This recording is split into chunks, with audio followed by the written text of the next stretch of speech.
But so talk about it, and we're going to get into some of the players that are returning and are leaving. But and hold up, real quick. No, it might be currently, but it's not going to be forever. Let's go transfer portal. Yeah. Let's talk about some of the guys you lost. You know, Olatimi. Obviously, he's in the pros now. You mentioned a number of your guys getting drafted, picked up. I know you're returning a lot. How much does some of these players leaving is going to affect you guys? So it's interesting because going into the offseason, I thought Oluwatimi leaving was going to kill us because it was just that veteran guy in the middle. We filled it with a graduate transfer again, so I'm pretty sure we'll be okay there. Drake Nugent, who was one of the top 5 centers in football last year. So I think we'll be okay there. I think the biggest losses are on the defensive side. You had DJ Turner leave. Obviously, you've got Will Johnson, so you're okay on one side, but that other side is completely up for grabs. And then Mozzie Smith in the middle. He's got to be replaced by a number of guys here. We got like Chris Jenkins, Mason Graham. The one that they were looking at the spring game, and he balled out. He was actually the first overall pick in the spring game. Was Kenneth Grant, a true sophomore. So they kind of see him as Mozzie Jr. He's that same build, same style of play. So I think it actually will be him and Mason Graham starting this season, with Chris Jenkins being the kind of third guy as the senior there, being the veteran of that group. And then like I think most of the places were gonna be okay. Wide receiver took a couple hits. With guys transferring out. I know like AJ Henning transferred out. And there was one more off the top of my head that I was thinking of that was a pretty big blow, but like Cornelius Johnson came back for his senior season. Roman Wilson's back for his senior season. Our 2 main guys, Ronnie Bell. That one hurts. He was our leading receiver last year. The only one with over 60 catches. I think it was like 65 catches, 800 some odd yards. Showed out against TCU. Yep, he had a hell of a game there. I think Roman Wilson's going to take that slot role over the Ronnie Bell role, and I think he'll do awesome there. And then Cornelius Johnson and now Darius Clemens, last year's freshman receiver on the outside there. Some of these transfers we got in, though, like we had 3 – well, we thought we were losing a bunch on the offensive line, so we went and got a ton of guys to bring in. We had grad transfer Drake Nugent from, I believe, Stanford. He's the one taking over for Oluwatimi. And then we thought we were losing both our tackles and our guards. So we went and got Ladarius Henderson, the tackle from Arizona State, who's a senior. And Miles Hinton, who his brother Chris Hinton played for Michigan a few years ago. He was a 5-star tackle at a high school. He transferred here from Stanford as well. So Nugent and Hinton have played together. So we got all these guys in. And then Trevor Keegan and Zach Zinter, 2 of the top. Well, depending who you ask, I know Big Game Boomer has Zinter and Keegan as 2 of the top 5 guards. I was going to go 2 of the top 10. Yeah. But still good. Yeah, 2 very good guys. Henderson and Hinton are probably 2 of the top 15, 20 tackles. And Drake Nugent, like I said, was one of the top 5 centers last year. So this is a very good offensive line again. They'll be in the running for that Joe Moore Award again. We won it the last 2 years. And then, I mean, with transfers still just on the offensive side alone, AJ Barner and Jack Tuttle, both from Indiana, tight end and quarterback. They have that connection there. It'll be interesting to see Tuttle because I know Barner's going to ball out, him and Colston Loveland in that 2 tight end set. I cannot wait to see that because they're both big, athletic. They're both willing to block. They're happy to get in there and throw the bodies around. Reminds you of Shoemaker. Yeah, very much so. Tuttle's going to be an interesting one, though, just because I think they're going to have specific packages for redshirt freshman Alex Orji. I think Davis Warren's going to get lost in the shuffle, but I think Tuttle will be the actual like true backup. Okay. But Alex is going to get in there and have some athletic packages, kind of like when JJ was in there when Cade was the starter. Cade was there, right? I think it'll be very similar to that. Now, how much trust do you have in Tuttle? I mean, I talked to you about him in the spring game, and they were letting him hit, but he was tough. You know what I mean? But if God forbid anything goes out with McCarthy, or even just just a little nick where he has to sit out for a quarter or something, do you have confidence in the team around Tuttle? Or, I mean, I've seen Tuttle play a little bit, but what do you think? I would rather them go to Alex because he plays the same style as JJ. So then you don't have to switch the play calling as much. Yeah. You can kind of just roll with the punches as they come. But I do have faith that they roll with Tuttle. Maybe not against like Penn State, Ohio State, those kind of teams. I don't think he's that good. But for the rest of the schedule, yeah, I think Tuttle can go in there, that veteran presence as a grad transfer, and I think he'll be okay. Yeah. Okay.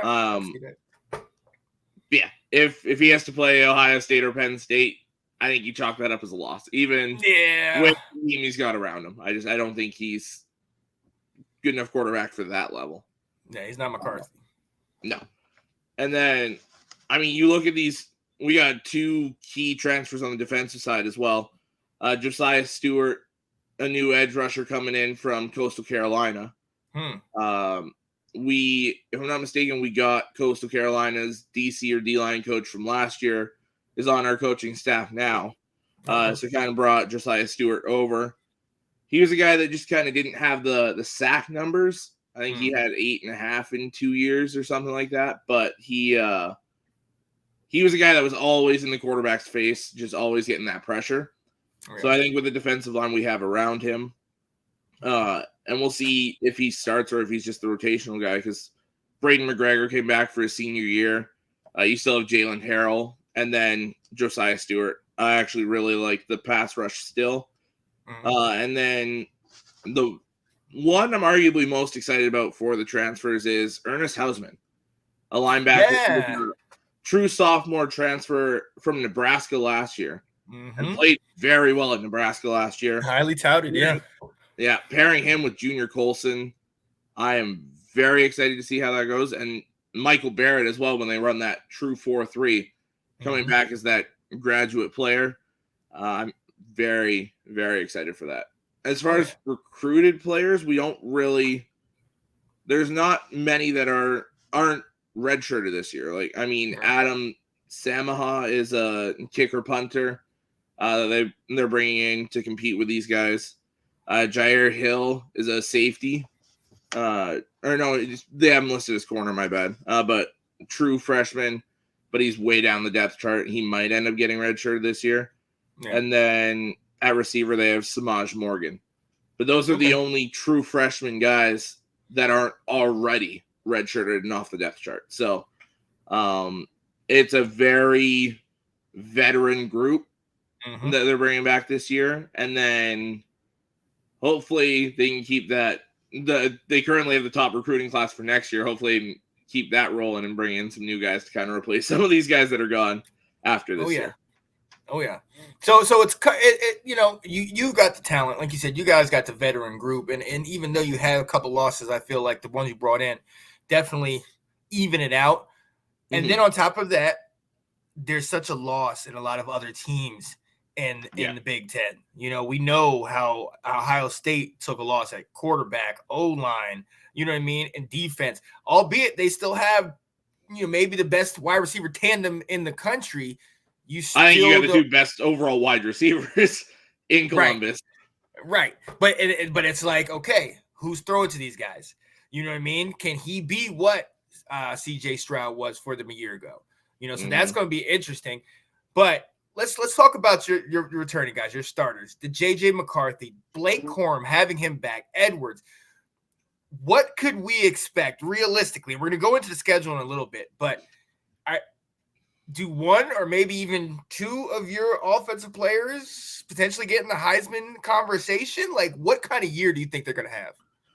I think Blake Corum should be one of the front runners right off the bat because, I mean, he was right up there with Caleb Williams, CJ Stroud, those guys before he got hurt last year. Yeah. And he missed the last 3 games of the regular season and was still only 200 yards behind Abanikanda. Wow.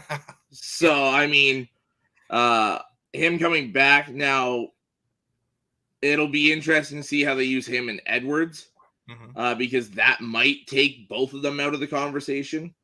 But I think you could see McCarthy get into the conversation this year. I don't think he's anywhere near winning it, but I think he'd be in that like 5th, 6th, 7th spot, kind of pushing into like, okay, you kind of have to talk about him for it. Yeah. But I think if anyone's going to win it this year, it would be Corum. It would be Blake Corum. Yeah, with the style of run you guys have, and he's a dominant back, man. So I completely agree with that. Now let me ask you, because to that point, we did see the guy who won the Heisman last year, Caleb Williams, his team wasn't in the CFP. They weren't in the Final Four. So for a guy like McCarthy, would it take winning it all? I mean, would it take being there like a la Stetson Bennett? Because Stetson wasn't particularly on par. His record and what he's been able to do over the last couple of years was, but maybe not the stats. But he still got consideration because he's led them. Let's look at it. You talked about it. Georgia's the only team that's won more games than Michigan over the last couple of years. We're 25-3. Right. McCarthy took over midway 2 years ago. Game 3 2 years ago. Yeah. So he's essentially played those last 2 years and has a fairly similar record.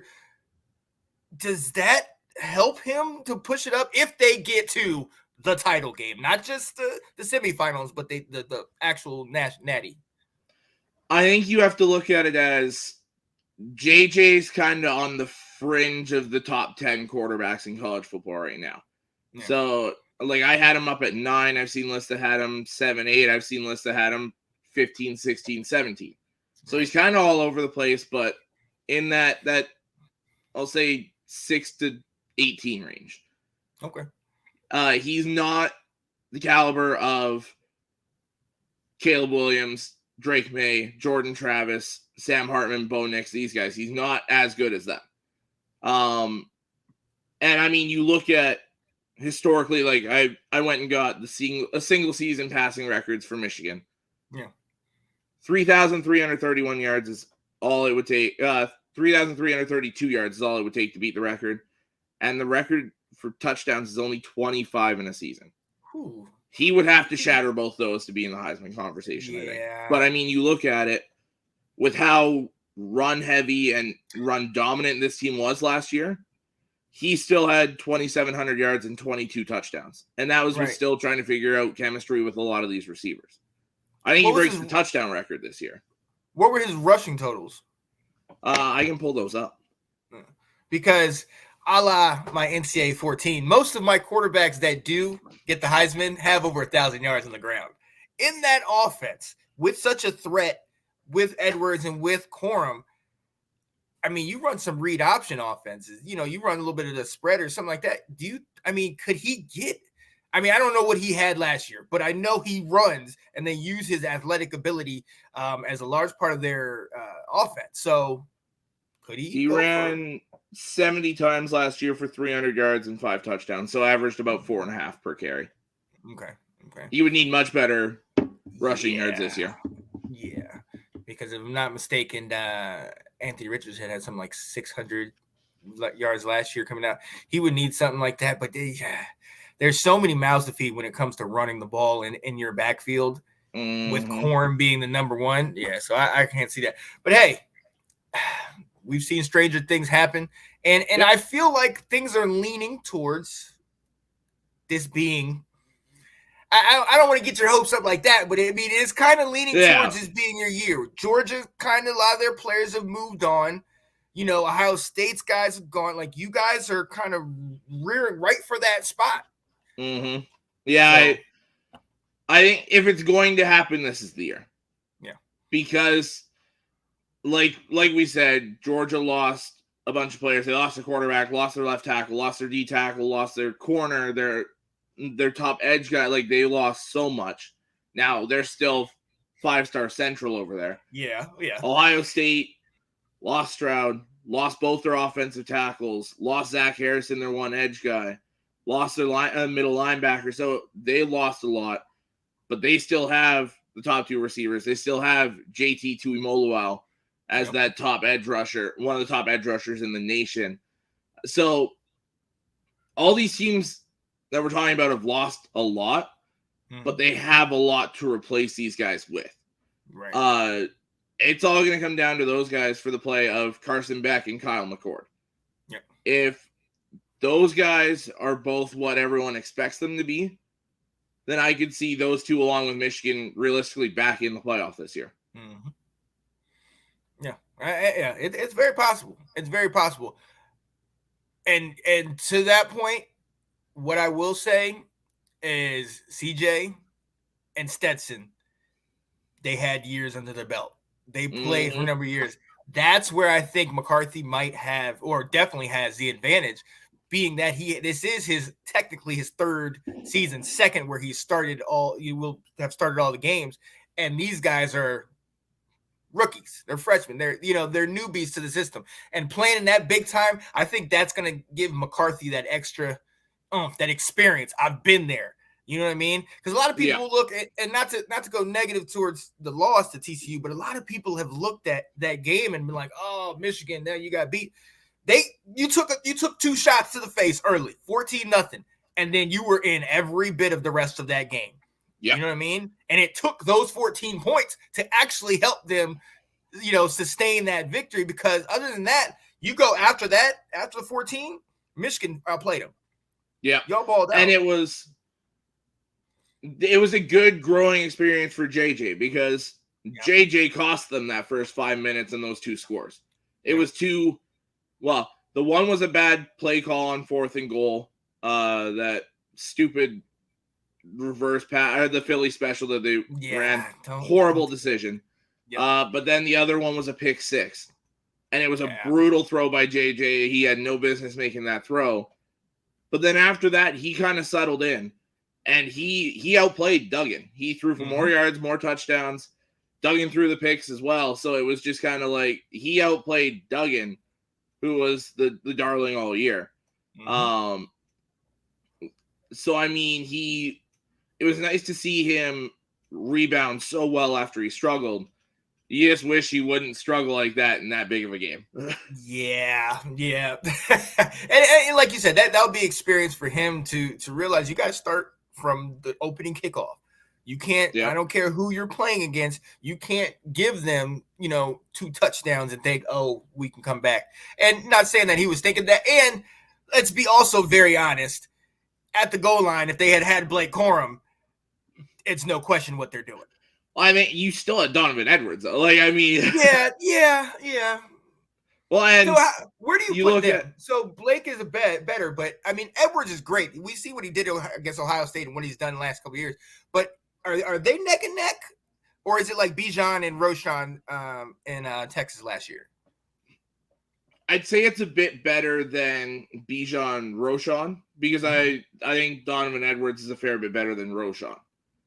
I think it's back to those days. You could compare it almost to some of those Alabama backfields where they had 2 guys where you're like, okay, these are both NFL guys. Yeah. So I think it's more to that level where you had like Najee, Josh Jacobs, that kind of backfield pairing. I think it's more like that. Okay. And back to that TCU game as well, looking at the running backs, you handed it to Khalil Mullings, who has been essentially your fullback, converted linebacker over to running back, and he botches the handoff and fumbles, and TCU recovers at like the 2-yard line. Yep.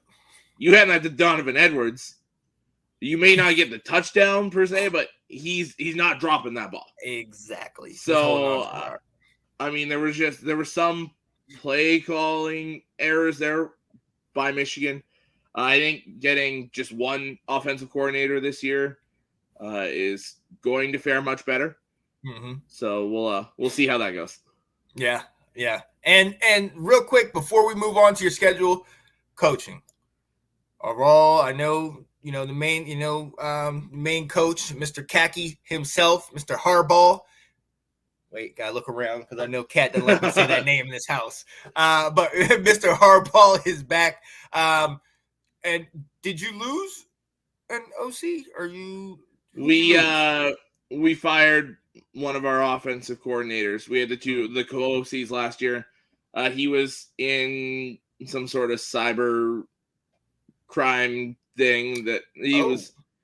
Don't know what it actually was because there was such a wide range of possibilities, and they just said cybercrime.